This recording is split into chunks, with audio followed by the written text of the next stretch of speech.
On se pose tous beaucoup de questions sur nos choix, sur nos projets, sur ce qui est le plus adapté aujourd'hui, ici, maintenant, mais surtout demain.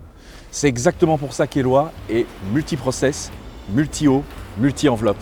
Alors je me demande, être monomédia, est-ce que c'est pas contraire à cette philosophie? Est-ce qu'Eloi ne devrait pas chercher un nouveau média filtrant? Et si oui, comment est-ce qu'on s'y prendrait? Ça pose question. Et pour répondre à ces questions, je suis avec Mathias, ingénieur en innovation et responsable de la recherche du nouveau média chez Eloi. Salut Mathias. Salut Laurent. Alors tu peux mettre un peu de contexte, cette recherche de nouveaux médias, elle ne date pas d'hier. Non, tout à fait, elle date de 2013 à peu près, avec l'arrivée et la commercialisation de nos premiers filtres compacts Xperco. Qui eux étaient équipés de Xilith. Ouais, le Xilith ça a toujours été notre média étalon chez Eloi. C'est ce qui nous a permis de définir ce qu'était un média performant, avec un traitement épuratoire stable, une hydraulique bien maîtrisée et surtout une excellente durabilité dans le temps. Et à partir de là, vous cherchez à faire évoluer quoi en fait? Tu vois, c'est aussi ça l'innovation. C'est amener des caractéristiques qui vont apporter une plus-value sur toute la durée de vie du produit. Ça peut être par exemple un nouveau rapport au poids, une facilité de mise en œuvre ou d'autres leviers industriels et logistiques.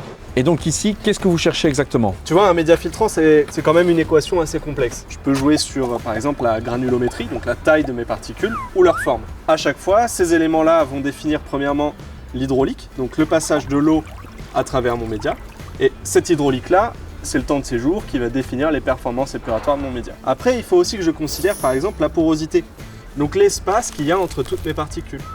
Cette porosité, c'est ce qui va définir la capacité de stockage de pollution de la part de mon média. Moi, mon objectif, c'est d'essayer de trouver un compromis entre la taille, la forme de ces particules, tous ces paramètres que je viens de citer, et créer une station qui soit à la fois performante et qui dure le plus longtemps possible. Mais donc tout ça, c'est vraiment une démarche hyper scientifique, structurée et tout. Oui, évidemment, nous, on sait mesurer les caractéristiques de nos médias. Puis ensuite, on va avoir des campagnes de mesure de performance, que ce soit sur des colonnes qui tournent en continu quasiment, ou ici sur des stations à échelle réelle comme on a sous nos pieds.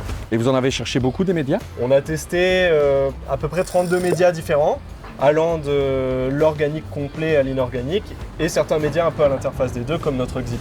D'accord.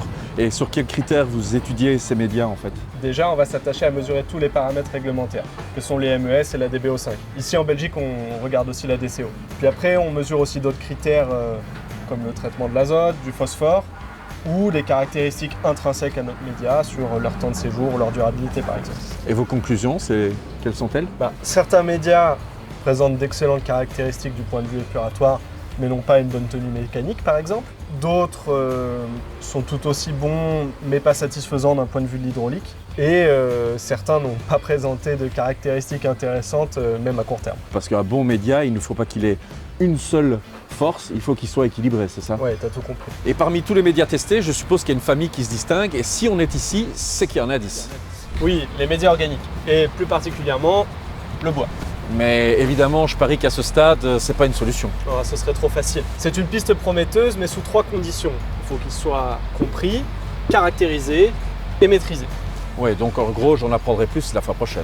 Exactement. Eh ben, rendez-vous la fois prochaine. Merci beaucoup Mathias. Merci Laurent, à plus. Et quant à moi, je vous dis à bientôt donc dans le prochain épisode. Vous allez découvrir comment et pourquoi le bois naturel ne peut pas être utilisé en l'état comme média filtrant. Vous apprendrez également que l'histoire avec un grand H a donné de merveilleuses idées à nos ingénieurs. Rendez-vous dans le prochain épisode. À bientôt chez Eloi, dans un bois ou ailleurs.